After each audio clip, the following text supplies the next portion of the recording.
हरे कृष्णा कृष्णा कृष्णा हरे हरे, हरे राम राम राम हरे हरे। हरे कृष्णा। आप सभी भक्तों का हार्दिक स्वागत है। आज की श्रीमद् भागवतम की इस कक्षा में स्वागतम सुस्वागतम। और हम चर्चा कर रहे हैं श्रीमद् भागवतम चतुर्थ स्कंद अध्याय 17 के ऊपर, जिसका नाम है महाराज पृथु का पृथ्वी पर कुपित होना। तो जल्दी से हम रिकैप करते हैं। परसों हमने क्या पढ़ा था? हम पढ़ रहे थे महाराजा पृथु जब राजा बने तो उनके पास सबसे पहले एक बहुत बड़ी चुनौती आई। कुछ भूखे लोग उनके पास आए, उनके राज्य के, और कहने लगे कि इस समय पृथ्वी अन्न नहीं दे रही है और हम लोग भूख से मर जाएंगे, हमारे बच्चे, हमारे घर वाले सब परेशान हैं, हमारे गांव में सूखा पड़ा हुआ है, आप कृपया कीजिए और हमारी भूख को शांत कीजिए, आप हमारे दुखों को दूर कीजिए।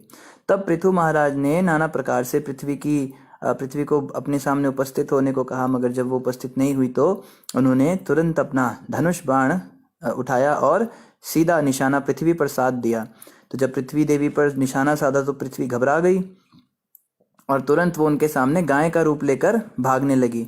तो जैसे जैसे पृथ्वी आगे आगे भाग रही थी गाय के रूप में, वैसे वैसे पृथु महाराज उनके पीछे अपना धनुष लेकर भाग रहे थे। और दौड़ते दौड़ते पृथ्वी आकाश में चली गई, उड़ते उड़ते अंतरिक्ष में चली गई, अलग अलग लोकों में गई। तो हर जगह पृथु महाराज उनका पीछा कर रहे थे। तब जो है वो जब समझ गई कि मैं कहीं बच नहीं सकती, तो वो गाय के रूप में पृथ्वी पीछे मुड़ी और राजा को बोलने लगी कि आप ये क्या कर रहे हैं। तो इसी श्रृंखला में आज हम पढ़ेंगे श्रीमद् भागवतम चतुर्थ स्कंद अध्याय 17 और श्लोक संख्या 18 से हम प्रारंभ करेंगे। पृथ्वी माता कहती है, परम ऐश्वर्यवान राजा पृथु को धर्म के ज्ञाता तथा शरणागतों के आश्रय के रूप में संबोधित करते हुए उसने कहा, कृपया मुझे बचाइए, आप समस्त जीवात्माओं के रक्षक हैं, आप इस लोक के राजा के रूप में पदस्थ हैं। तो पृथ्वी कहती है, मेरी रक्षा कीजिए, आप ही मेरे पीछे भाग रहे हैं, अब ऐसे कैसे काम चलेगा। गोरूप पृथ्वी राजा से अनुनय विनय करती रही, मैं अत्यंत दीन हूँ और मैंने कोई पाप कर्म नहीं किया, तो फिर आप मुझे क्यों मारना चाहते हैं? आप धर्म के नियमों को जानने वाले हैं, तो फिर आप क्यों मुझसे द्वेष कर रहे हैं और क्यों एक स्त्री को मारने के लिए इस प्रकार उद्यत हैं? यदि स्त्री कोई पाप कर्म भी करे तो मनुष्य को उस पर हाथ नहीं उठाना चाहिए। हे राजन, आप तो इतने दयालु हैं कि आपके विषय में क्या कहा जाए, आप रक्षक और दीन वत्सल हैं। गोरूप पृथ्वी ने आगे कहा, हे राजा, मैं एक सुदृढ़ नाव के तुल्य हूँ और समस्त संसार की सारी सामग्री मुझी पर टिकी है। यदि आप मुझे छिन्न कर देंगे तो फिर आप अपने को तथा अपनी प्रजा को डूबने से किस प्रकार बचा पाएंगे? तो पृथ्वी कह रही है कि स्त्री पर तो वैसे भी हाथ नहीं उठाना चाहिए, फिर मैंने तो कोई गलत काम भी नहीं किया, और अब आप अगर मुझे ही छिन्न भिन्न कर देंगे तो फिर आपके समेत सारे जितने लोग हैं पृथ्वी ही छिन्न भिन्न हो जाएगी, तो फिर क्या होगा, सब डूब जाएंगे। पृथुर्वाचः, राजा पृथु ने पृथ्वी को उत्तर दिया, हे पृथ्वी, तुमने मेरी आज्ञा तथा नियमों का उल्लंघन किया है। तुमने हमारे द्वारा संपन्न यज्ञों में देवता के रूप में अपना अंश ग्रहण किया है, किंतु बदले में पर्याप्त अन्न नहीं उत्पन्न किया, इस कारण मैं तुम्हारा वध कर दूंगा। तो पृथ्वी कह रही थी ना कि मेरी कहाँ गलती है, where am I at fault, मैंने कहाँ गलती की, आप ये बताइए। तो महाराज पृथु कह रहे हैं, आपने मेरे राज्य के नियमों को नहीं माना, आपके लिए हमने यज्ञ किया, और यज्ञ का मतलब होता है कि हमने आपको सेक्रीफाइस करके आहुति दी। तो जब आपको हमने यज्ञ किया तो बदले में आपको भी हमारे राज्य के लोगों को पर्याप्त अन्न देना चाहिए था, मगर आप ऐसा नहीं कर रही हैं, तो इसलिए हरे कृष्णा, तो इसलिए मैं आपका वध कर दूंगा। देखो पृथु महाराज कितने शक्तिशाली राजा थे कि पृथ्वी, धरती, सूरज, आकाश भी इनकी बात मानते थे। यद्यपि तुम नित्य ही हरी घास चरती हो, किंतु तुम हमारे उपयोग के लिए अपने थन को दूध से भरती नहीं हो। मान लीजिए कोई गाय है, उसको हम खूब हरी हरी घास खिला रहे हैं, लेकिन वो अपने थनों में दूध ही नहीं प्रकट कर रही है, तो फिर क्या कहा जाए? क्योंकि तुम जानबूझकर अपराध कर रही हो। एक तो हुआ कि चलो कोई गाय बूढ़ी हो जाए तो दूध नहीं दे पाती, लेकिन तुम तो जानबूझकर ये काम नहीं कर रही हो। तुम्हारा कार्य है कि जब तुमको संतुष्ट किया जा रहा है यज्ञों द्वारा, तो तुमको भी प्रचुर अन्न देना चाहिए। अतः तुम्हारे द्वारा गाय का रूप धारण करने के कारण तुम्हें दंड देना अनुचित नहीं कहा जा सकता। तो बेशक तुमने गाय का रूप ले लिया, लेकिन तुम ये नहीं कह सकती कि मैं तुम्हें गलत बात के लिए दंड दे रहा हूं, मैं बिल्कुल जस्टिफाई कर सकता हूं अपने इस कृत्य को। आगे कह रहे हैं, तुमने इस तरह अपनी बुद्धि गवा दी है कि मेरी आज्ञा के होते हुए भी तुम जड़ी बूटियों तथा अन्नों के बीज नहीं दे रही हो, जिन्हें पूर्व काल में ब्रह्मा ने उत्पन्न किया था और जो तुम्हारे भीतर छिपे हुए हैं। तो पृथ्वी के भीतर बहुत सारी जड़ी बूटियां और बहुत सारे अन्न, ये सब चीजें छुपी रहती हैं, जो कि ब्रह्मा जी ने उन्हें दी थी हमारी रक्षा के लिए, हमारे पालन के लिए। पृथ्वी माता को ये सब मिला हुआ है। तो पृथु महाराज कह रहे, जब तुम्हारा यज्ञ हो रहा है तो तुम क्यों नहीं दे रही हो उसको, बताओ। अभी आज कलयुग में क्या हो रहा है, पृथ्वी माता अन्न नहीं दे रही हैं, पृथ्वी माता जड़ी बूटियां नहीं दे रही हैं, पृथ्वी माता खनिज नहीं दे रही हैं। क्यों? क्योंकि हम यज्ञ ही नहीं करते उनका। इसमें तो हमारी गलती मानी जाएगी। अब हम उनको तो कह नहीं सकते। जैसे पूरे विश्व के अंदर भारत जो है वो कितना परसेंटेज में है, उस भारत के भूमिखंड में भी कितनी जगह ऐसी हैं जहाँ पे पृथ्वी के लिए यज्ञ होता हो या जहाँ पे विष्णु की भक्ति होती हो। तो अगर पृथ्वी कुछ नहीं दे रही है अनाज खाने के लिए, और लोग जो हैं वो मांस का भक्षण कर रहे हैं या फिर और दूसरी प्लास्टिक के चावल और प्लास्टिक की गोभी और चर्बी वाली जो घी है उसके बने हुए सामान, ये सब चीज़ें मिलावटी सामान खा रहे हैं, तो फिर क्या किया जाए। पीछे एक रेवोल्यूशन लाए थे साइंटिस्ट, लोग भी कोशिश करते हैं। साइंटिस्ट पूरा कहते हैं ना कि कंधे से कंधा मिला के वो पूरा कोशिश करते हैं, पूरा चुनौती देते हैं। जब पृथ्वी माता ने अपना जड़ी बूटियां देना, खाना पीना देना बंद कर दिया, तो साइंटिस्टों ने क्या दिमाग लगाया, हमें ग्रीन रेवोल्यूशन लाएंगे। तो आप सभी जानते हैं एक ग्रीन रेवोल्यूशन हुआ था पीछे। उस समय पे सारे के सारे जितने खेत खलिहान थे सब में पेस्टिसाइड्स डालना शुरू किया, उन्होंने दवाई डालनी शुरू की और कुछ केमिकल्स डाले, उनका छिड़काव किया, जिनके द्वारा पृथ्वी और अधिक उपजाऊ बने। और उस ग्रीन रेवोल्यूशन के कारण बहुत सारे जो अन्न हैं, ये सब चीज़ें पृथ्वी से बिल्कुल निचोड़ कर निकाले गए। जैसे किसी गऊ के स्तन को आप निचोड़ निचोड़ के उसको कष्ट दे के उससे दूध निकालो, इस प्रकार से इन्होंने प्रयास किया था कि पृथ्वी से हम जितना निकाल सकते हैं अधिक से अधिक निकाल लें। और उस समय पे सारे पृथ्वी पे सब जगह हरियाली छा गई थी, तो उसको कहते थे ग्रीन रेवोल्यूशन। लेकिन हमने क्या देखा, ग्रीन रेवोल्यूशन के होते ही अगली जो फसल हुई, 2-3 फसल के बाद पृथ्वी पूरी तरह से अनुपजाऊ हो गई, पूरी बंजर हो गई भूमि। थोड़ा बहुत जो दे रही थी वो भी देना बंद कर दिया। तो ये साइड इफेक्ट हो गया। अब ये लोग जो हैं परेशान हो गए, अब हम क्या करें। इसलिए हम देखते हैं जो लोग भी ये पेस्टिसाइड्स और ये कीटनाशक और बहुत सारे और दूसरी तरह के जो ये चीज़ें डालते हैं धरती के अंदर, तो एक तो उस केमिकल के कारण जो है वो उगता नहीं अन्न जो है, और अगर हम निकाल भी लेते हैं उसको तो धरती और ज़्यादा खराब हो जाती है, बेकार हो जाती है, वो खेत ही बेकार हो जाता है। तो जब इन लोगों ने देखा भाई हमारी तो चाल हम पे ही उल्टी पड़ गई, तो इन्होंने क्या सोचा कि अब हम क्या करेंगे, इंजेक्शन से फलों को पकाएंगे। फिर ये फलों में इंजेक्शन डाल देते, बैंगनों में इंजेक्शन लगाएंगे, आम के अंदर वो मसाला डाल देंगे, ज़बरदस्ती जैसे तैसे, कहते ना कि वो लीपा पोती करके जैसे तैसे करके हमारे सामने पेश कर दिया। तो वो वाला कार्य ये लोग करते हैं। लेकिन सही तरीका क्या है कि जड़ पे काम किया जाए। पृथ्वी अन्न क्यों नहीं दे रही, क्योंकि हमने उनका ये करना बंद कर दिया, यज्ञ करना बंद कर दिया। तो यज्ञ अगर हम दोबारा से प्रारंभ कर देंगे तो दोबारा से पृथ्वी हमको अन्न देना शुरू कर देगी। पर ये बात ये साइंटिस्ट कभी समझ ही नहीं पाते हैं। अब मैं अपने बाणों से तुम्हारा खंड खंड कर दूंगा और तुम्हारे मांस के क्षुधार्थ नागरिकों को जो अन्न के अभाव में त्राही त्राही कर रहे हैं संतुष्ट करूंगा। इस प्रकार मैं अपने राज्य की प्रजा का विखलना दूर करूंगा। तो राजा डरा रहे हैं उस पृथ्वी को। ऑफ कोर्स राजा तो ऐसा कभी करने ही नहीं वाले थे, पर राजा डरा रहे हैं पृथ्वी को कि मैं तुम्हारे साथ ऐसा ऐसे कर दूंगा, तुम जो है अभी देखना। ऐसा कोई भी क्रूर व्यक्ति, चाहे वह पुरुष, स्त्री या नपुंसक हो, जो अपनी निजी भरण पोषण में ही रुचि रखता है और दूसरे जीवों पर दया नहीं दिखाता, राजा द्वारा वध्य है। ऐसा वध कभी भी वास्तविक वध नहीं माना जाता। तो इसमें कोई बुरी बात नहीं है, इसमें राजा को आप गलत नहीं कह सकते। कोई व्यक्ति कोर्ट के जज के ऊपर ये चला दे कि जज कहीं के तूने कितने लोगों को मारा, कितनों को फांसी दी, अब देख तेरे को हम बताते हैं, इसी भारत के कानून के तहत हम तेरे को जान से मार देंगे। तो कोई ऐसा थोड़ा ना कह सकता है। अगर कोई अपराधी को, मुजरिम को सजा दे रहा है तो उसके ऊपर तो कोई लांछन ही नहीं लगा सकता।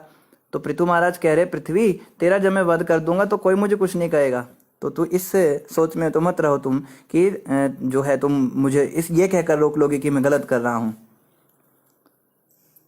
मैं तुम्हें अनाज की दानों की भांति खंड खंड कर दूंगा और अपने योग बल से सारी जनता को धारण करूंगा। तुम सोचती हो कि जब तुम छिन्न भिन्न हो जाओगी तो सबका पालन कैसे होगा, तो तुम उसकी चिंता मत करो। That is not your business.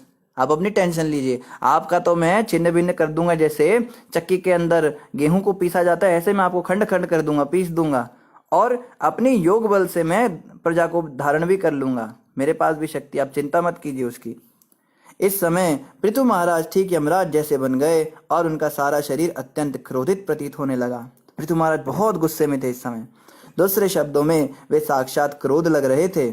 उनके शब्द सुनकर पृथ्वी कांपने लगी।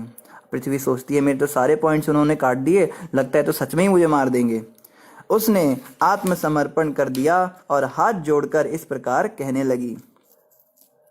धरोवाचा, पृथ्वी ने कहा, हे भगवान, आपकी स्थिति दिव्य है और आपने अपनी माया के द्वारा तीनों गुणों की अन्योन्य क्रिया से स्वयं को नाना रूपों तथा योनियों में वास्तविक कर दिया है।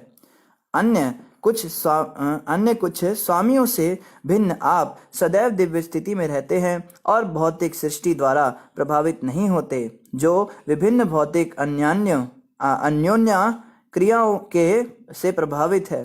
फलतः आप भौतिक कर्मों से मोहग्रस्त नहीं होते। तो पृथ्वी झट समझ गई कि ये कोई सामान्य राजा नहीं, ये तो साक्षात भगवान के कोई अवतार लग रहे हैं, और पृथ्वी ने जो है उनकी स्तुति चालू कर दी। पृथ्वी ने आगे कहा, हे भगवान, आप भौतिक सृष्टि के पूर्ण संचालक हैं। आपने इस दृश्य जगत की तथा तीन गुणों की उत्पत्ति की है। अतः आपने मुझ पृथ्वी को बनाया है जो समस्त जीवात्माओं की आश्रय है। फिर भी हे भगवान, आप परम स्वतंत्र हैं। अब चूंकि आप मेरे समक्ष उपस्थित होकर मुझे अपने हथियारों से मारने के लिए उद्यत हैं, आप मुझे बताइए कि मैं किसकी शरण गहूं और मुझे शरण दे भी कौन सकता है। तो पृथ्वी कह रही है, प्रभु, मैंने तो बड़ी गलती कर दी, आपको मैं पहचान नहीं पाई। वास्तव में तो आप ही ने मेरी उत्पत्ति की है। तो जो उत्पत्ति करता है उसका तो पूरा अधिकार होता है नष्ट करने का, तो मुझे नष्ट करने का तो आपको अधिकार है। लेकिन अब आप ये बताइए कि मैं जाऊं किसकी शरण में?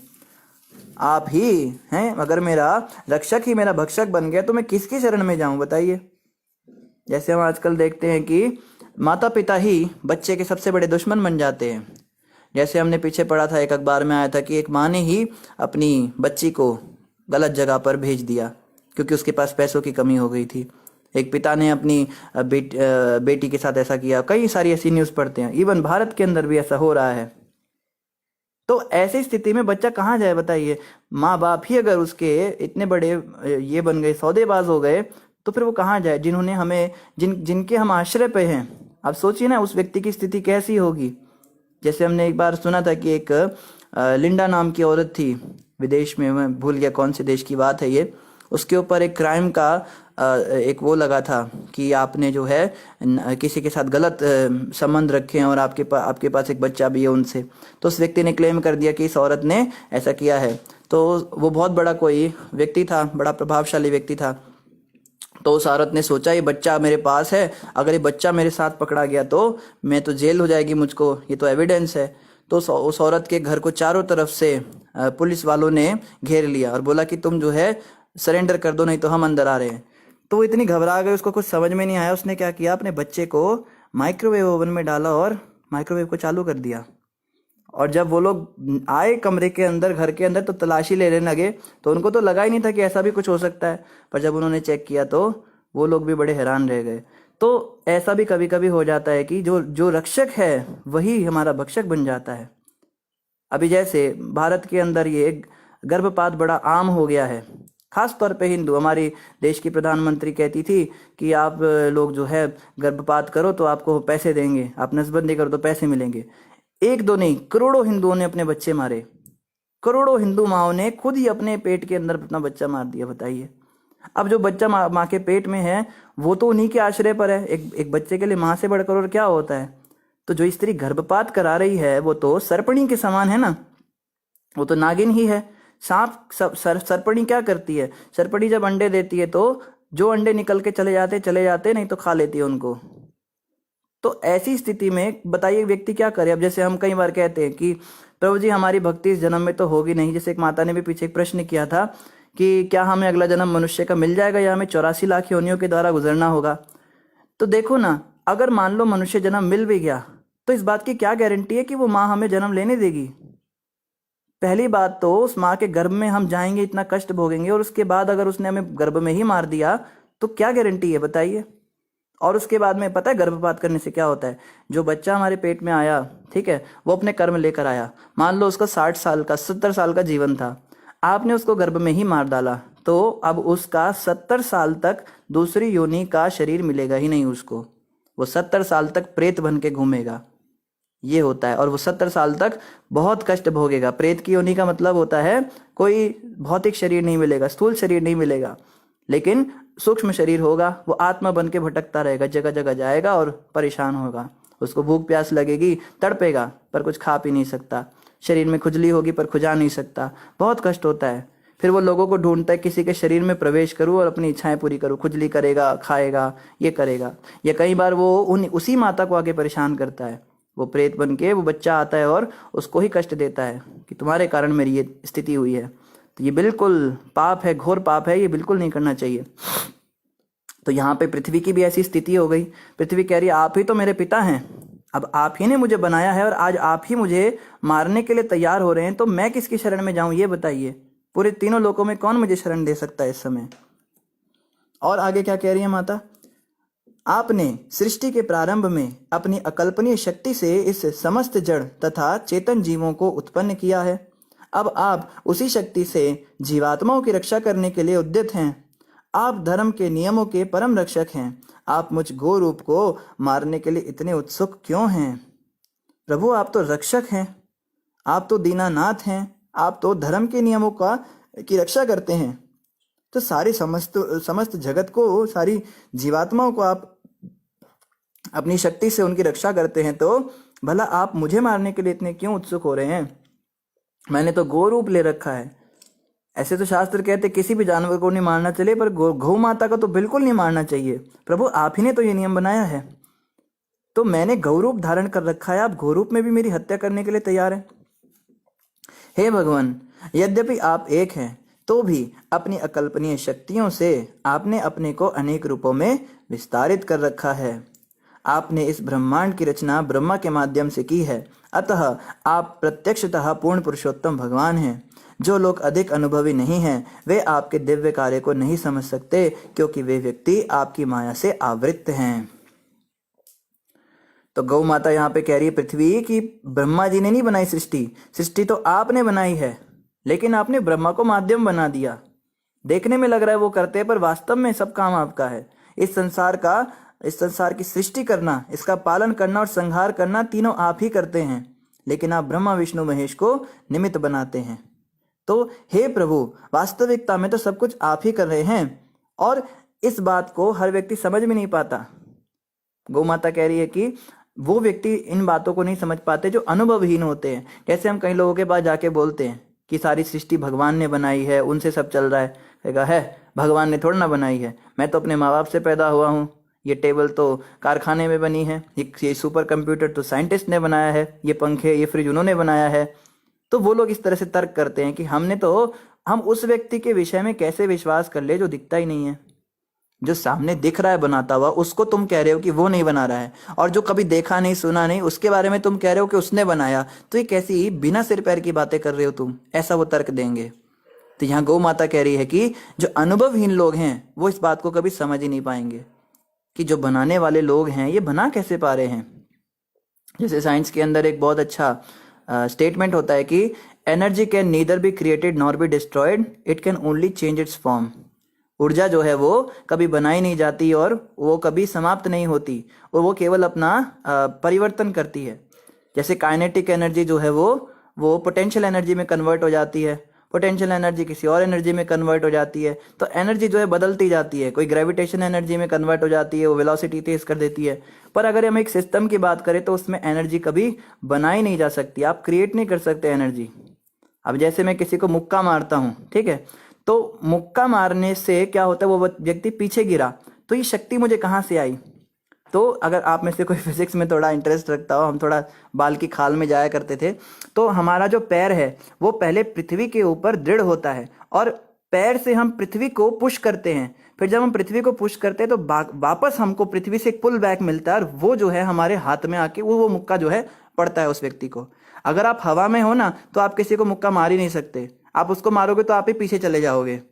तो इस संसार में जो भी हम शक्ति का प्रयोग करते हैं ये हम कहीं से ले रहे हैं, मैक्सिमम सारी शक्ति हम पृथ्वी से ही लेते हैं। हमारे जितने भी कार्य होते हैं, हम खींच रहे हैं किसी चीज को, हम दूध बिलो रहे हैं या हम गाड़ी चला रहे हैं, इवन चल भी रहे हैं।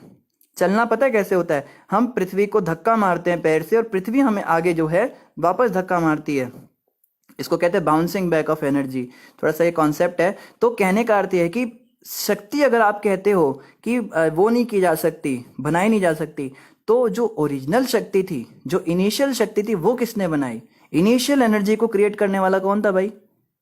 तुम लोग कहते हो हम एनर्जी को बना नहीं सकते, तो जो एनर्जी हम यूज कर रहे हैं, जिसको हम ट्रांसफॉर्म कर रहे हैं, चेंज कर रहे हैं, वो किसने बनाई? वो किसी ने डाली होगी ना शुरुआत में, तभी तो वो है हमारे सामने। इसका इनके पास कोई जवाब नहीं। यहाँ पे इनकी बोलती बंद, फिर इनके मुंह पे ताले लग जाते हैं। फिर कहते नहीं नहीं नहीं, ये ऐसा ही था, बिग बैंग हुआ था तब उसी समय पे आ गई होगी, ऐसा हुआ होगा, वैसा हुआ होगा। तो भैया होगा भी और नहीं भी होगा, तो तेरी बात क्यों माने? हम तो शास्त्रों को मानेंगे। पर पृथ्वी माता कहती है ऐसे बुद्धिहीन लोगों से, ये जो डल हेड लोग होते हैं, ब्रेनलेस लोग होते हैं, इनके साथ ज्यादा तर्कबाजी हमें करनी नहीं। ऐसा ना हो कोई अभी ये बात सुन के किसी साइंटिस्ट के पास पहुंच जाए और उसके साथ डिबेट करने शुरू कर दे। अरे वो लोग मूर्ख होते हैं, वो लोग कभी समझ ही नहीं पाएंगे इन बातों को, ये सब कैसे होता है। क्योंकि पृथ्वी माता कह रही है, क्योंकि वे व्यक्ति आपकी माया से आवृत्त हैं, उसकी आंखों के आगे माया का पर्दा चढ़ा हुआ है, वो देख कर भी नहीं देख पाएगा इन बातों को। वो जैसे तैसे करके भगवान को नकारने की ही कोशिश करेगा। इसलिए ऐसे जो वैज्ञानिक होते हैं, ये जो नास्तिक लोग होते हैं, इनके साथ ज्यादा आप तर्क करोगे ना तो माया में इनकी बुद्धि है, ये मानेंगे ही नहीं। इवन भगवान को अगर साक्षात प्रकट भी कर दोगे उनके सामने तो भी वो कहेंगे नहीं मैं नहीं मानता। ये लोग धूर्त होते हैं। प्रभुपाद जी कहते थे प्रचारक जितने हैं ना, प्रचारक, हम सब प्रचार करना चाहते हैं। प्रभुपाद जी की आज्ञा है और महाप्रभु की भी आज्ञा है और भगवान कृष्ण की भी आज्ञा है, हमें प्रचार करना चाहिए। आप सब जितनी ये कथा सुनने वाले हो, आप लोग केवल अपने तक इस ज्ञान को मत रखिए, आप इसका प्रचार कीजिए, इन बातों को आप आगे लोगों को बताइए ताकि उनका कल्याण हो सके। तो प्रभुपाद जी कहते थे प्रचार करते हुए हमें 3 कैटेगरी के लोग मिलते हैं, 3 तरह के लोग हमें मिलेंगे। पहले वो लोग होंगे उनको हम जो कहेंगे वो तुरंत मान लेंगे। उन्हें आप कहोगे भाई मनुष्य जीवन बड़ी मुश्किल से मिला है जी, हाँ बहुत सही बात है आपकी, आप महामंत्र जपो, ठीक है जी महामंत्र जपते हैं, आप मंदिर आओ, मंदिर आते, एकादशी रखो, सब करेंगे, यस मैन होते हो, यस सर करते हैं।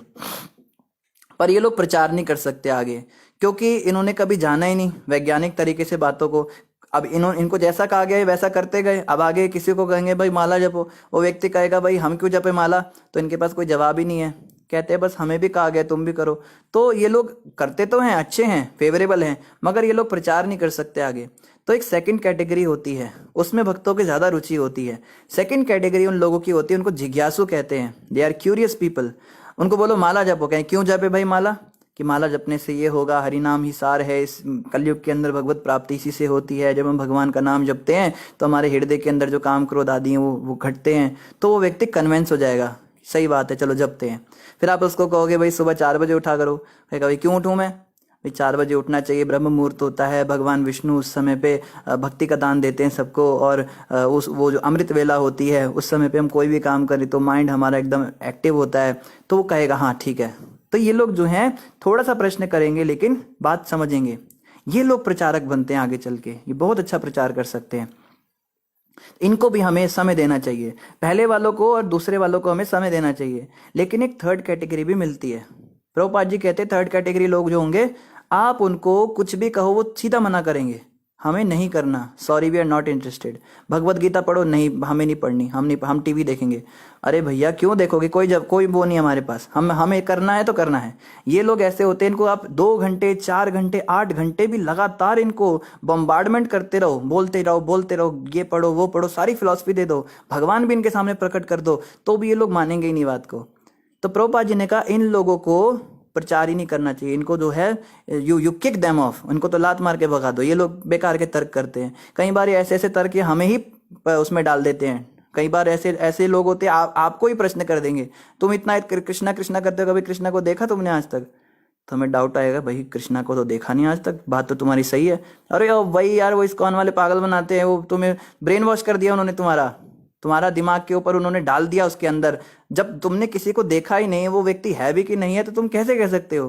कहेगा यार बात तो तेरी सही है, कहीं उन्होंने मुझे वास्तव में तो पागल नहीं बना दिया, कहीं मैं ज्यादा पागल तो नहीं हो रहा हूँ, मेरे आसपास के और भी लोग ऐसा बोल रहे थे, या तो वही तो ऐसे लोगों को प्रचार करने से हमारा भी नुकसान हो सकता है, इसलिए इनको जो है इनको प्रचार नहीं करना चाहिए।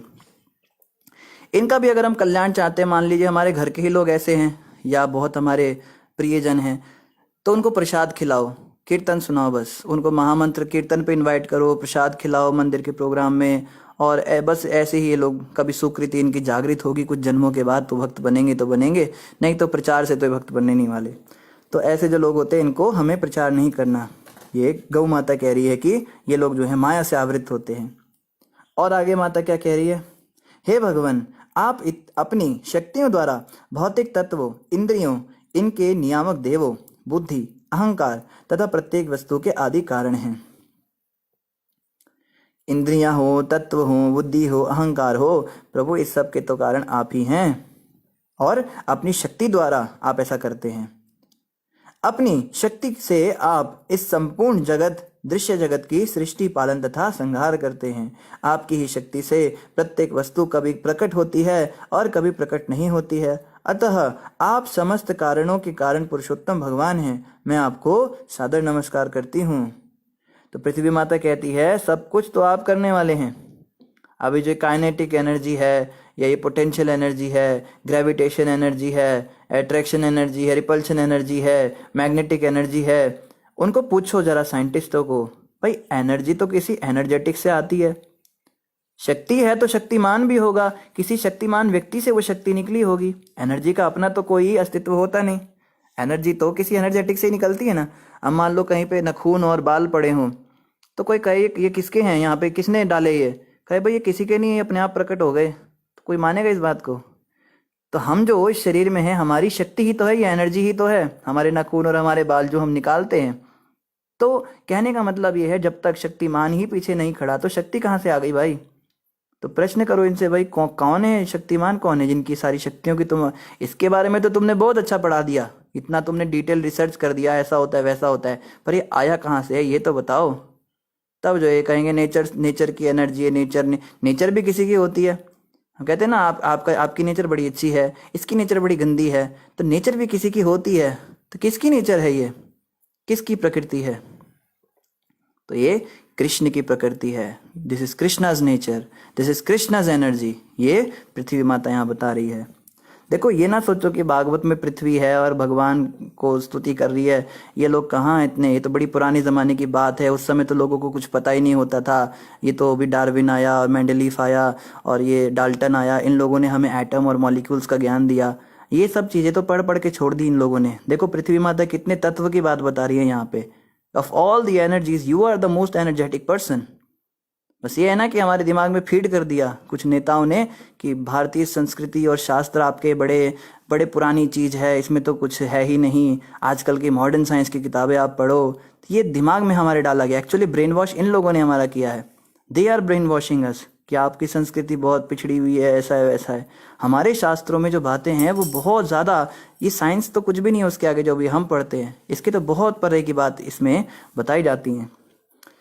तो पृथ्वी आगे कहती है, हे भगवान आप अजन्मा हैं, और ये जो है ना, ये जो हम पढ़ रहे हैं, ये कोई गुरुकुल की पढ़ाई नहीं है, ये तो जस्ट पृथ्वी खाली भगवान की स्तुति कर रही है। खाली स्तुति करने में ही इतनी सारी साइंस उसने डाल दी पृथ्वी ने। तो सोचो जो बच्चों को गुरुकुल में जो किताबें पढ़ाई जाती होंगी उसमें कितनी हैवी साइंस होती होगी, सोच के देखिए जरा। ये भागवत पुराण है, ये तो भक्तों के लिए है। जो लोग पढ़ाई लिखाई वाले बच्चे होते थे उनके लिए जो हम पुस्तकें लगाते थे उसमें क्या क्या ज्ञान होता होगा। तो आगे कह रहे, हे भगवान आप अजन्मा हैं, एक बार आपने आदि शुक्र वराह के रूप में मुझे ब्रह्मांड के नीचे के जल से बाहर निकाला था। आपने संसार के पालन हेतु अपनी शक्ति से सभी भौतिक तत्वों, इंद्रियों तथा मन की उत्पत्ति की है। तो माता कह रही है कि भौतिक तत्व जो है वो आपने उत्पन्न किए, इंद्रियां आपने उत्पन्न की, मन को भी आपने उत्पन्न किया। और हे प्रभु, जब आप वराह बने थे ना, तब भी आपने मेरा उद्धार किया था। मैं जब ब्रह्मांड के नीचे रसातल में चली गई थी, वहां से आपने मेरा उद्धार किया था। अब याद दिला रही है पृथ्वी कि आपने मेरे पे कितनी कृपा की हुई है। हे भगवान, इस प्रकार आपने एक बार जल राशि से मेरा उद्धार किया, जिससे आपका नाम धराधर अर्थात पृथ्वी को धारण करने वाला पड़ा। तो भगवान वराह का एक नाम है धराधर। धरा मतलब जो सबको धारण करती है, और धराधर मतलब जो सबको धारण करने वाली को भी धारण करता है। तो भी आप इस समय महान वीर के रूप में अपने तीखे बाणों से मुझे मारने के लिए उद्यत हैं, किंतु मैं तो जल की नाव के सदृश हूं, जो प्रत्येक वस्तु को तैराए रखती है। मैं तो एक जल की नाव के समान हूं ना संसार के। मैं तो पृथ्वी हूं, मैंने तो सबको धारण कर रखा है। प्रभु, आप मुझे ही नष्ट कर देंगे, नाव को ही नष्ट कर देंगे, तो सब तो डूब जाएंगे ना। तो कृपया करके आप मुझे छोड़ दीजिए। हे भगवान, मैं आपकी त्रिगुणात्मक शक्ति से उत्पन्न हूँ, फलतः मैं आपकी गतिविधियों से भ्रमित हूँ। तो अब जो है पृथ्वी पॉइंट पे आ रही है। माफ कर दो भाई, गलती हो गई, तुमको पहचान नहीं पाई मैं क्या करूं। तुमने मुझको, प्रभु आपने तो मुझको त्रिगुणों से बनाया है ना, शतोगुण रजोगुण तमोगुण में ही मैं उलझी रही, इन्हीं से मेरी उत्पत्ति हुई है। तो मैं आपको पहचान नहीं पाई, मेरे से गलती हो गई बाबा, सॉरी। अब जाके जो है पृथ्वी पॉइंट पे आ रही है कि मैं भ्रमित हो गई। और आगे क्या कह रही है? जब आपके भक्तों के कार्यकलाप समझ के परे हैं, तो फिर आपकी लीलाओं के विषय में तो क्या कहा जाए। भक्तों के ही कार्यकलाप समझ में नहीं आते हैं, तो आपके कार्यकलाप में क्या समझूंगी। इस प्रकार प्रत्येक वस्तु हमें विरोधाभासी और आश्चर्यजनक लगती है। पृथ्वी माता कहती है, प्रभु आप जो हैं मुझसे इतना ज्यादा एक्सपेक्ट ही क्यों करते हैं कि मैं समझ जाऊंगी कि आप भगवान हैं। जब आपके भक्तों की ही लीलाएं समझ में नहीं आती इस संसार में, तो आपकी क्या खाक आएंगी। जैसे एक बार क्या हुआ, एक भगवान के बहुत बड़े भक्त थे, बहुत बड़े संत थे, उनका नाम था नाम उनका ध्यान नहीं है, हाँ, वंशीदास बाबा जी। तो वंशीदास बाबा जी जो थे, ये भक्ति सिद्धांत ठाकुर के समय पे थे। श्रील भक्ति सिद्धांत ठाकुर जी के समकालीन ये हुए, उनके मित्र थे, परिचित थे। तो वंशीदास बाबा जी इतने पहुंचे हुए संत थे, ये आत्मा के स्तर के संत थे। ये कभी कपड़े नहीं पहनते थे शरीर पे, एक छोटा सा गमछा लगा के रखते थे, वो भी लज्जा निवारण के लिए, और नाम जपते थे, दिन भर माला जपते थे। तो इनके पास कुछ विग्रह थे जिनकी सेवा करते थे ठाकुर जी के। एक तो विग्रह इनके पास थे गोपाल जी का एक विग्रह था, एक इनके पास गौर निताई और गदाधर थे, और एक इनके पास राधा कृष्ण थे। तो ये सारे विग्रहों को लेकर ये उनकी डेली पूजा सेवा करते थे। और ये इतने विरक्त संत थे, इनके पास रहने का भी कोई परमानेंट ठिकाना नहीं होता था। लेकिन ठाकुर जी थे तो जगह जगह पे कुटिया बना के रखते थे। कुटिया भी ठाकुर जी के लिए बनाते थे। और कहीं इधर उधर जाना है तो सारे अपने विग्रह को एक कपड़े के अंदर लेकर और गले में उस कपड़े को बांध लेते थे, और उन्हें गले से लटका कर घूमने जाते थे। इनको घुमाने ले जाते थे भगवान को, इतने ज्यादा पहुंचे हुए। और भगवान इनके साथ बातें करते थे, इनके गौर निताई इनके साथ बातें करते थे, राधा कृष्ण बातें करते थे। तो एक दिन क्या हुआ एक बार क्या हुआ, भक्ति सिद्धांत ठाकुर ने कहा था अपने शिष्यों को, भाई मेरे शिष्यों तुम कभी वंशीदास बाबा के पास मत जाना, क्योंकि वो इतने ज्यादा पहुंचे हुए संत हैं, उनके कार्यकलाप तुम्हें भ्रमित कर देंगे, तुम इन्हें देख के पहचान नहीं पाओगे। तो एक बार इनके दो शिष्य उधर चले गए, और उन्होंने क्या नजारा देखा। तो एक वंशीदास बाबा जी जो हैं, उन्होंने अपने पैर से एक रस्सी बांध रखी है, और रस्सी जो है वो चलती हुई नदी के अंदर उसका दूसरा छोर है। तो शिष्यों ने सोचा पैरों से इन्होंने रस्सी बांध रखी है, और चलती हुई नदी में क्या डाल रखा है इन्होंने। तो देखा तो इनके सारे विग्रह उसके अंदर हैं। तो ये घबरा गए, ये पोटली बना के विग्रहों को नदी के अंदर डाल रखा है, और आराम से लेटे हुए हैं, और लेट के अपना सो रहे हैं। तो इन्होंने जाके बोला, बाबा जी क्या कर रहे हो, भगवान ठाकुर जी के विग्रहों को आपने रस्सी से बांध रखा है, और पैरों से रस्सी लेके और चलती नदी में छोड़ दिए, तो बहुत अपराध है। कहते मेरे को सिखाओगे। उन्होंने उठाया पत्थर और उनको मारने के लिए तैयार हुए, और भाग गए वो दोनों वहां से। और उन्होंने जाके अपने गुरुदेव को बताया, वो तो कुछ अलग ही लीला कर रहे थे। तो उन्होंने पता किया तो क्या हुआ था बंशीदास बाबा जी जो थे, ये बंगाली थे शरीर से, तो बचपन में कुछ मछली वछली देखी होगी कभी। तो जब ये भगवान की सेवा कर रहे थे ठाकुर जी की, तो अचानक से एक मछली बेचने वाली इनके पास आ गई। तो वो मछली बेचने वाली टोकरी में मछली लेकर आई। बंगाल में मछली बहुत ही कॉमन चीज है, तो वो मछली लेकर आई तो for a fraction of second इनको याद आ गया कि मैंने भी मछली खाई है, या इसका स्वाद कैसा, ऐसे कुछ आ गया। 1 सेकंड से भी बहुत कम समय के लिए, जस्ट हल्का सा आया। उतने में ही पहले तो उन्होंने उस मछली वाली को बोला, माँ तू चली जा यहाँ से। और उसके बाद इनको इतना गुस्सा आया, इतना गुस्सा आया कि मैं इतने विरक्ति के मार्ग पर, इतने साल मुझे हो गए तपस्या करते हुए, मेरे मन में विचार आ कैसे गया। तो सारा गुस्सा किस पे निकाला? ठाकुर जी पे। कि तुम्हारे होते हुए मेरे मन में विचार आ कैसे गया? जब तुम मेरे हृदय में बैठे हो, तुमको सब कुछ पता है अंदर क्या है क्या नहीं है, ये विचार कैसे है? अभी तुमको बताता हूं मैं। और फिर इन्होंने उनका ये हाल कर दिया विचारों का। कहते अब तैरते रहो आराम से शाम तक, अब शाम तक तुमको दंड मिलेगा। तो इनके ही, अब देखो वो भक्ति सिद्धांत ठाकुर के जो शिष्य थे वो भी हंसने लगे और भक्ति सिद्धांत ठाकुर भी हंसने लगे। कहते उनके पास तुम मत ही जाओ, वो तो स्वरूप सिद्ध हैं। तो भक्तों की ही लीला समझ में नहीं आती संसार में, तो भगवान की कैसे आएगी? पृथ्वी माता कह रही है यहाँ पे, बिल्कुल सही बात है इनकी, कि मैं कैसे समझ पाऊंगी इस बात को। और आगे जो है इस प्रकार से ये हमारा अध्याय 17 संपन्न हुआ। अध्याय 18 पढ़ेंगे। अध्याय 18 का नाम है पृथु महाराज द्वारा पृथ्वी का दोहन। मैत्रेय उवाच, मैत्रेय जी ने विदुर को संबोधित करते हुए आगे कहा, हे विदुर, जब पृथ्वी ने स्तुति पूरी कर दी तब भी राजा पृथु शांत नहीं हुए थे। तो मैत्रेय जी बता रहे हैं विदुर जी को कि पृथ्वी माता ने तो बड़ी लंबी स्तुति करी, लेकिन भगवान पृथु महाराज, राजा पृथु जो है वो शांत नहीं हो रहे। उनके होठ क्रोध से कांप रहे थे। यद्यपि पृथ्वी डरी हुई थी, किंतु उसने धैर्य धारण करके राजा को आश्वस्त करने के लिए इस प्रकार कहना प्रारंभ किया। तो पृथ्वी बहुत ज्यादा स्तुति कर रही है, पर भगवान शांति नहीं हो रहे, उनके होठ अभी भी कांप रहे हैं गुस्से से। अब पृथ्वी सोच रही है मैं क्या करूं। मान लो उसने सोचा स्तुति करके शांत हो जाएंगे, तो पृथ्वी जो है अब इस प्रकार बोलने लगी, हे भगवान, आप अपने क्रोध को पूर्णतः शांत करें और जो कुछ मैं निवेदन कर रही हूँ उसे धैर्यपूर्वक सुने। प्रभु मारना बाद में, 1 मिनट बस मेरी लास्ट बात सुन लो आप। बस एक चीज मैं बोलना चाहती, देखो कितनी डरी हुई है पृथ्वी है, हैं? एक बात मेरी आप सुन लो जरा, क्या कह रही है। कृपया इस ओर ध्यान दे, जरा ध्यान से सुनिए। अभी गुस्से को आप साइड रखिए, आप हो सकता है गुस्से के कारण आप सुन नहीं पा रहे मेरी बातों को, इस बात को थोड़ा ध्यान से सुनिए। मैं भले ही दीन हूं, किंतु बुद्धिमान व्यक्ति सभी स्थानों से ज्ञान के सार को ग्रहण करता है, जिस प्रकार भौरा प्रत्येक फूल से मधु संचित करता है। तो पृथ्वी ने यह भी सोचा कि मैं बोलूंगी, आप जरा थोड़ा ध्यान से सुनिए मेरी इस बात को, तो भगवान कहेंगे तू मुझे ज्ञान देगी, तो पृथ्वी होकर तेरे को मैंने बनाया, तो मुझको ज्ञान देने चली।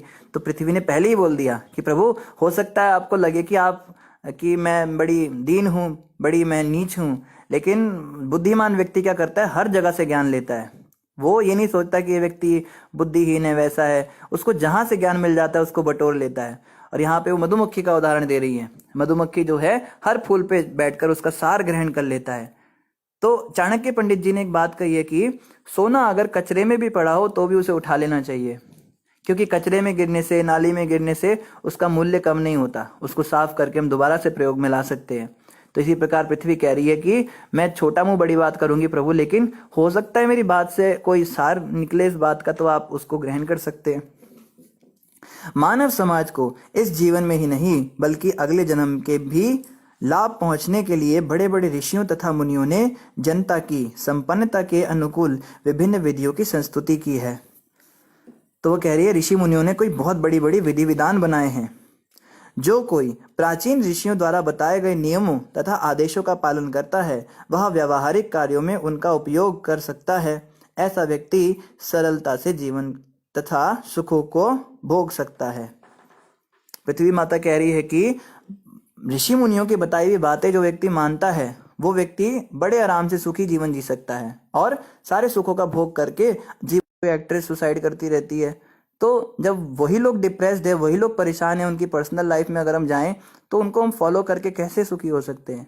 या डॉक्टर साइकाइट्रिस्ट जो है, क्या ये जो नास्तिक होते हैं क्या बहुत सुखी हैं क्या जीवन में? ये भी होपलेस होते हैं। हमें कोई भक्त बता रहे थे अमेरिका के अंदर 50% लोग वहां के ऐसे हैं जो दिमागी पेशेंट हैं, वो साइकाइट्रिस्ट के पास जाते हैं। अमेरिका के अंदर ना, अगर आपको जाना है किसी को, तो 2 जॉब आप बहुत अच्छे से कर सकते हैं। तो 2 काम जो है वहां पे बहुत अच्छे होते हैं। एक तो साइकाइट्रिस्ट, इसका बहुत काम चलता है वहां पे, और दूसरा होता है वकील, इनके बहुत काम होता है। साइकाइट्रिस्ट का ज़्यादा काम क्यों होता है? हर आदमी तो दिमाग से परेशान है, रोगी है, मानसिक रोगी बना हुआ है। और ये उस देश की बात बता रहे हैं जहाँ पे सबसे ज़्यादा साइंटिफिक एडवांसमेंट है, सो कॉल्ड। हर दूसरा व्यक्ति साइकाइट्रिस्ट के पास जाता है। कई बार तो साइकाइट्रिस्ट इतने दिमाग के मरीजों को देख लेते हैं, उन्होंने अपने साइकाइट्रिस्ट रखे होते हैं, वो भी जाके उनके पास जाके अपना दिमाग का इलाज कराते हैं। ये उनकी हालत है। और वकील का काम इतना क्यों होता है? क्योंकि वहाँ पे डाइवोर्स रेट बहुत ज़्यादा है। इतनी तो शादियाँ होती नहीं हैं जितनी वहाँ पे शादियाँ टूट जाती हैं। कई बार तो आदमी जो है कपड़े बदलते बदलते शादी कर भी लेता है, और जब तक कपड़े दूसरे पहनता है तब तक शादी टूट भी जाती है। एक वहाँ की एक लेडी थी, उसका मैं नाम भूल गया, उसने रिकॉर्ड बनाया था कि उसने शादी के पता नहीं कुछ 10 मिनट के बाद ही तलाक भी ले लिया। और महाराज जी बताते हैं, एक औरत है, उसका नाम है Taylor, Elizabeth Taylor. Elizabeth Taylor जो है पता नहीं उसने 70 खसम बदल लिए, कितने खसम बदल लिए उसने, इतने पति बदल चुके हैं, और वो अगला ढूंढ रही है। तो वहाँ पे ये हालत है, और उन लोगों को हम फॉलो करते हैं, तो फिर हम कैसे सुखी रहेंगे? ऋषि मुनियों को छोड़कर हम उन लोगों को, उन अंग्रेजों को फॉलो कर रहे हैं। एक बार क्या हुआ, एक व्यक्ति ने जॉब के लिए बड़ा परेशान था, तो एक जगह ऑफिस में अप्लाई किया कि सर आप मुझे जॉब दे दीजिए, मैं बड़ा परेशान हूँ। तो उसको उस पर तरस खा लिया, सर ने जॉब दे दी। तो 6 महीने के बाद कहता है सर मुझे छुट्टी चाहिए। तो क्यों? ये मेरे पिताजी मर गए। ओहो, बड़ा बुरा हुआ, तुम्हारे पिताजी मर गए, चलो हमारी सहानुभूति तुम्हारे साथ है, कोई बात नहीं। फिर 6 महीने के बाद आया, कहता है सर मेरी माता जी मर गई। तो कहता है अरे माता भी मर गई बेचारे की, चलो कोई नहीं, हमारी सहानुभूति है। फिर 6 महीने के बाद आके कहता है सर मेरे पिताजी मर गए। तो कहता है अच्छा चलो छुट्टी ले लो। फिर 6 महीने बाद कहते हैं फिर मेरी माता मर गई। तो उसके सर को जो है आश्चर्य हुआ। वो कहते हैं तेरे माँ बाप बार बार मरते कैसे रहते हैं? कहते हैं सर क्या हुआ ना, जब मेरे पिताजी मरे तो उन्होंने दूसरी शादी कर ली।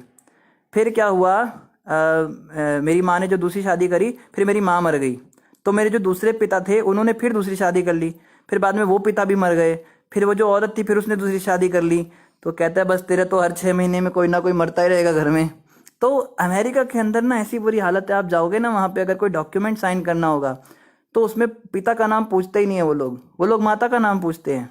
भाई माँ कौन है तेरी, ये बता दे, क्योंकि बच्चों को पता ही नहीं कि पिता कौन है। इतने सारे खसम बदल चुकी है उसकी माँ, उसकी माँ को ही डाउट हो जाता है कौन से वाले का बेटा है तू और कौन से वाले का बेटा है, ये पता ही नहीं होता। सर्टिफिकेट में माँ का नाम लिखना पड़ता है। कई बार तो बच्चे इतने कंफ्यूज हो जाते हैं, उनको माँ ही पता नहीं होती माँ कौन सी और पिता कौन सा है, इतनी बार वो बदल जाते हैं। ये लोग हैं, इनका जीवन कुत्ते बिल्लियों वाला जीवन, इनको हम फॉलो करते हैं। तो हमें समझना इन बातों को कि ऋषि मुनियों को फॉलो करके ही हम सुखी रह सकते हैं। ये गौ माता बता रही हैं।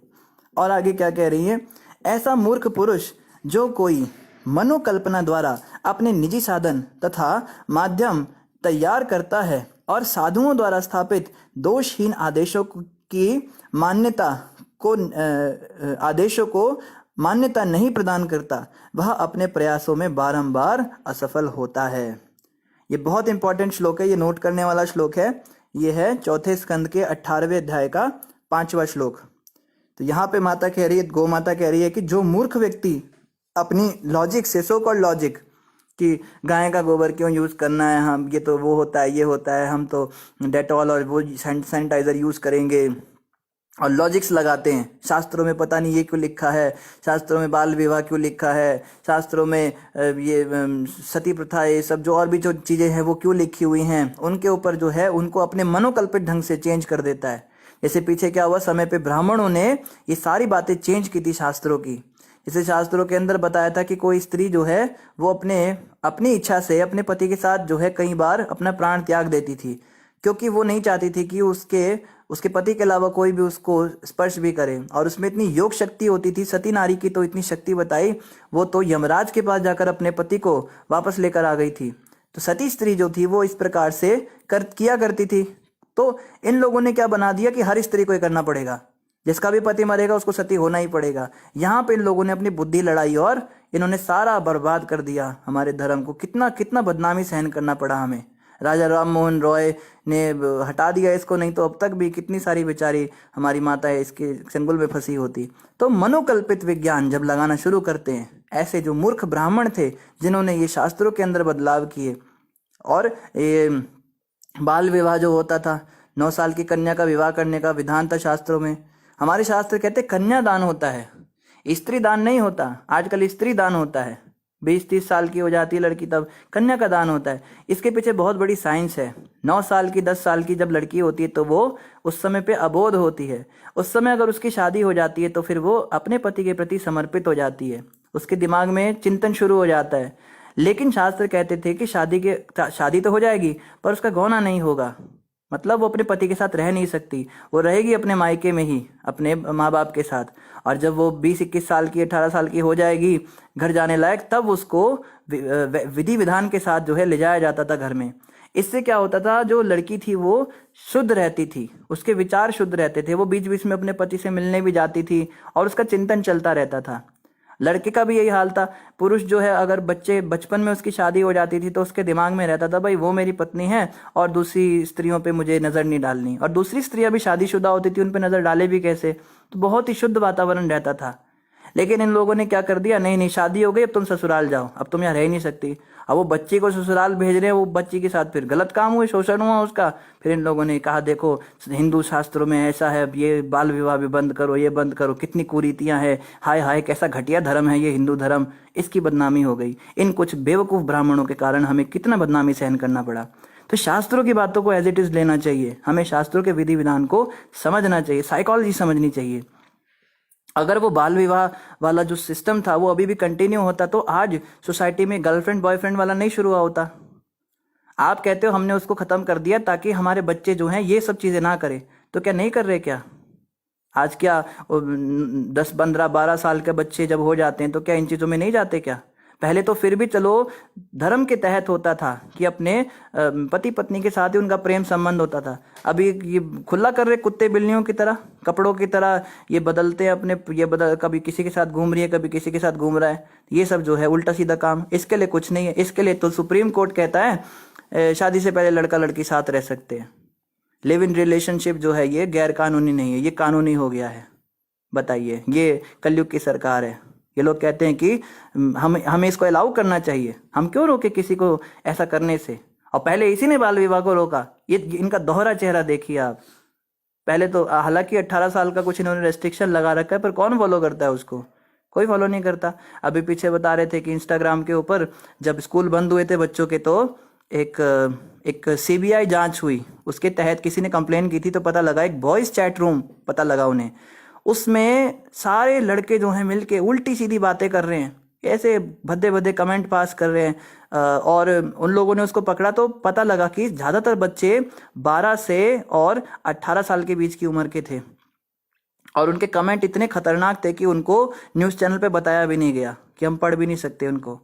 तो जब और ज़्यादा खोज की तो पता लगा गर्ल्स चैट रूम भी मिला, उस पर लड़कियां और भी 2 हाथ आगे निकली, वो तो और भी भद्दे कमेंट डाल रही थी लड़कों के लिए।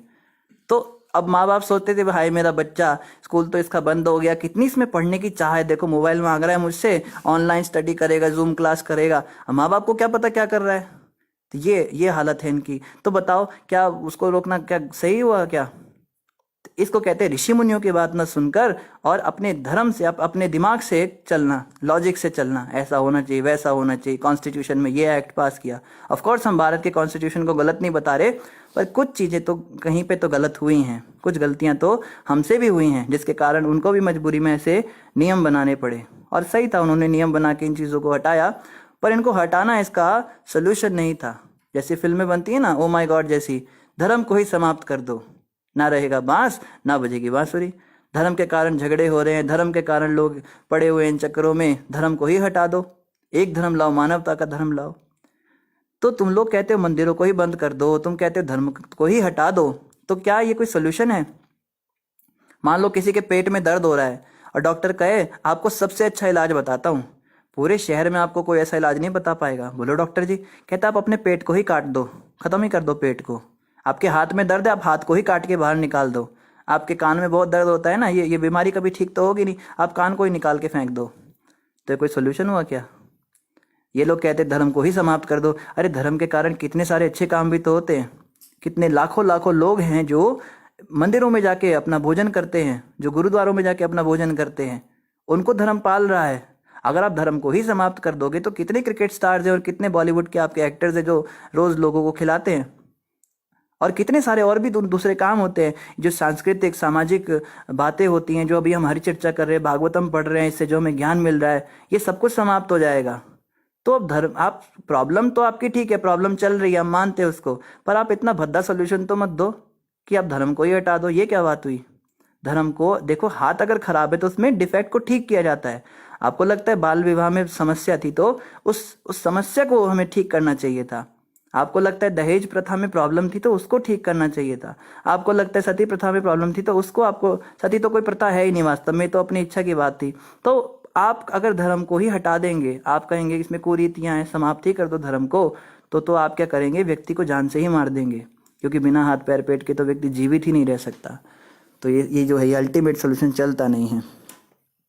तो यही बात पृथ्वी माता भगवान को बता रही है। समय लगभग पूरा हो गया, कल हम यहीं से आगे कंटिन्यू करेंगे कि पृथ्वी माता ने कैसे पृथु महाराज को प्रसन्न किया, और बाद में पृथु महाराज ने जब उनका दोहन किया तो बछड़ा किसको बनाया गया उनका दोहन करने के लिए, और पृथ्वी माता ने क्या क्या पदार्थ दिए पृथु महाराज को, तो ये हम कल पढ़ेंगे। आप में से किसी भक्त का कोई प्रश्न हो तो आप अवश्य पूछ सकते हैं। जिन भी भक्तों ने हरे कृष्णा और दंडवत प्रणाम कहा है उन सभी को हमारी ओर से भी हरे कृष्णा और कोटि कोटि दंडवत। तो समृति माता कह रही हरे कृष्णा प्रभु जी, ये श्री कृष्ण जी कहाँ के हैं? माता, ये जो श्री कृष्ण भगवान है हमें इतना पता है कि गुजरात के किसी मंदिर से हैं, अब कहाँ से हैं ये हम बता नहीं सकते। बड़े सुंदर हैं ये ठाकुर जी,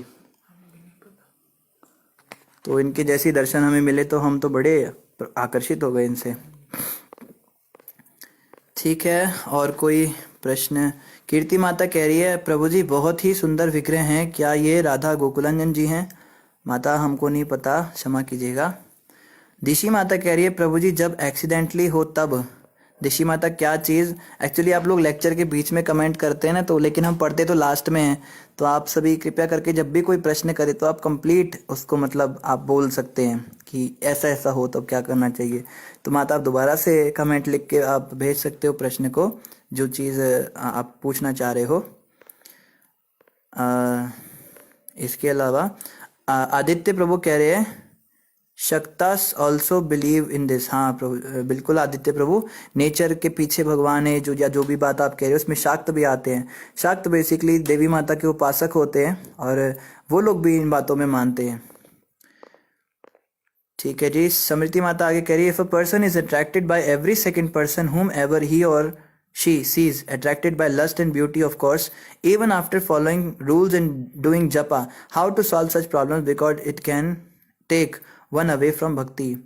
ये बहुत ही कॉमन सी चीज़ है। एक ऐसा होता है ना, एक समय आता है जब हमारे अंदर कुछ हार्मोन्स सीक्रेट होते हैं बेसिकली, उस समय से ये चालू हो जाते हैं, और हमारे हृदय में तो वो गंध भरा हुआ ही है, काम क्रोध आदि ये सब तो जन्मों जन्मों से भरे हैं।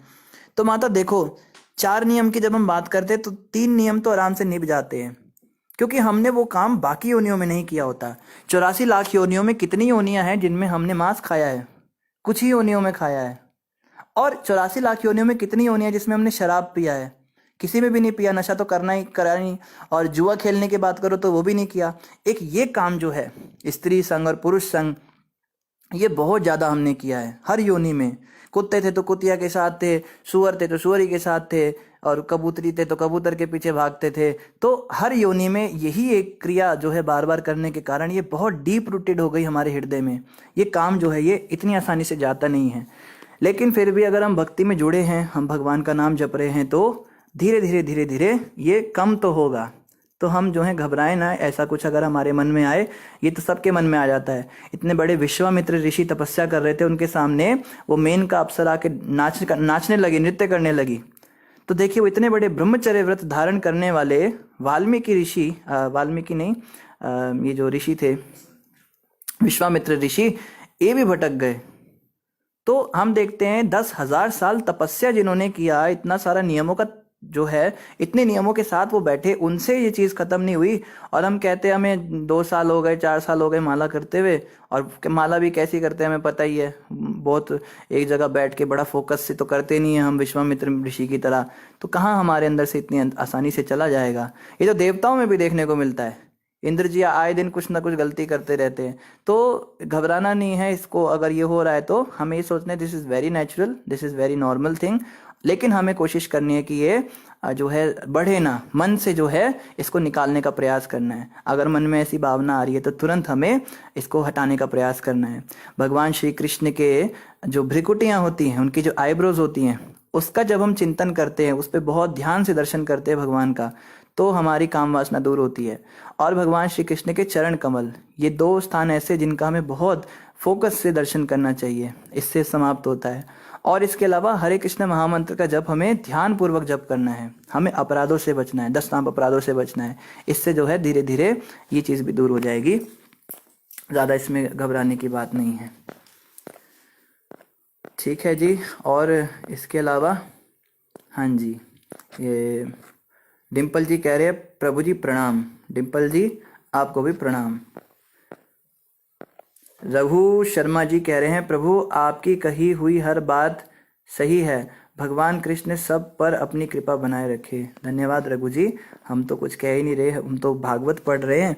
तो भागवत में जो भी बातें लिखी हैं ये बिल्कुल सही बातें होती हैं, और हमें बड़ा अच्छा लगा कि आप इन बातों को विश्वास कर रहे हैं, या ऐसा नहीं कह रहे जैसे और लोग कहते हैं कि शास्त्रों में तो सब अंधविश्वास है, ये गीता भागवत ये सब ऐसी मनगढ़ंत हैं। कम से कम हमें ये जान के खुशी हुई कि आप हर बात को अक्षराक्षर सत्य स्वीकार कर रहे हैं, तो बहुत धन्यवाद आपका। लखविंदर जी कह रहे हरे कृष्णा प्रभु जी चरण वंदना, आपके मार्गदर्शन के लिए धन्यवाद। लखविंदर जी आप हमारे इस क्लास को अटेंड करते हैं, इस कथा में आते हैं, इसके लिए आपका भी बहुत बहुत धन्यवाद। शिवांगी माता कह रही है अमेजिंग लेक्चर प्रभु जी, आपने बहुत सीरियस टॉपिक को बहुत इजी लैंग्वेज में समझा दिया, थैंक यू वेरी मच। धन्यवाद शिवांगी माता जी आपका भी। और दिशी माता ने प्रश्न वापस पूछा है आई एम सेइंग फॉर गर्भपात बाय एक्सीडेंटल, वो तो मिसकैरेज होता है माता, वो तो गलती से हो गया, लेकिन जानबूझ के जो स्त्री अपने, उसके लिए भी हमें प्रायश्चित करना चाहिए। अगर गर्भ गिरा है तो उसमें भी बच्चे की तो मृत्यु हुई है, तो उसके लिए भी कुछ प्रायश्चित विधि होती है, शास्त्रों में दी होती है। मैं तो उसके विषय में ज़्यादा नहीं जानता, पर एक हमारे भक्त हैं वो थोड़ा गृहस्था काउंसलिंग करते हैं, तो वो इन चीज़ों को जानते हैं कि क्या क्या करना होता है अगर ऐसा हुआ है। तो निश्चित रूप से ऐसा करने से फिर उस आत्मा की मुक्ति हो जाती है, जो जिसको हम जन्म नहीं दे पाए, गर्भ में ही अगर वो समाप्त हो गई तो उस संतान को फिर दोबारा जन्म लेने का मौका मिलता है। और अगर कोई बच्चा हमें संसार में आने के बाद भी, कई बच्चे मर जाते हैं, कई बच्चे पैदा होते ही मर जाते हैं। हमें याद है हमारी नानी जो थी, उनको कुछ ऐसा सिस्टम था उनका कि पहला बच्चा जीवित रहता था, दूसरा मर जाता था, फिर तीसरा जिंदा रहता था, चौथा मर जाता था। तो हमारी एक मौसी थी, वो ऑड नंबर में पैदा हुई थी, पर वो मरी नहीं थी, वो बच गई थी। तो वो भी जो है 18-19 साल की उम्र में जाके वो भी मर गई। तो ऐसे भी कुछ होता है। तो ऐसे में यही है कि जो खुद से मर गए वो तो अपने कर्मों से ही उनकी मृत्यु हुई है, तो उनके लिए हमें तो कुछ नहीं करना है, वो तो अपने जितना समय लेकर आए थे उतना ही उनका पूरा हुआ। लेकिन जो गर्भ में ही चले गए तो उसके लिए कुछ थोड़ा बहुत प्रायश्चित विधि होता है, तो उसका हम कर सकते हैं, बाकी उसमें कोई पाप नहीं लगेगा हमको। रुचि माता कह रही है हरे कृष्णा प्रभु जी, हरे कृष्णा कृष्णा कृष्णा हरे हरे, हरे राम राम राम हरे हरे। धन्यवाद रुचि माता जी, आपने महामंत्र जपा दिया हमसे। और मोनिका माता कह रही ब्यूटीफुल लेक्चर, धन्यवाद मोनिका माता, आप डेली आइए। ठीक है जी, निधि माता का जय राधा माधव करके और फिर हम समाप्त करेंगे। जय राधा माधव कुंज बिहारी, गोपी जन वल्लभा गिरिवर धारी, यशोदा नंदन ब्रज जन रंजन, जमुना तीरा वनचारी। जय राधा माधव कुंज बिहारी। हरे कृष्णा कृष्णा कृष्णा हरे हरे, हरे राम राम राम हरे हरे। तो इन्हीं शब्दों के साथ आप सभी का धन्यवाद। बोलो ग्रंथ राज श्रीमद् भागवतम महापुराण की जय, जगत गुरु श्रील प्रभुपाद की जय, श्री गुरु महाराज की जय, गौर भक्त वृंद की जय। हरे कृष्णा, धन्यवाद।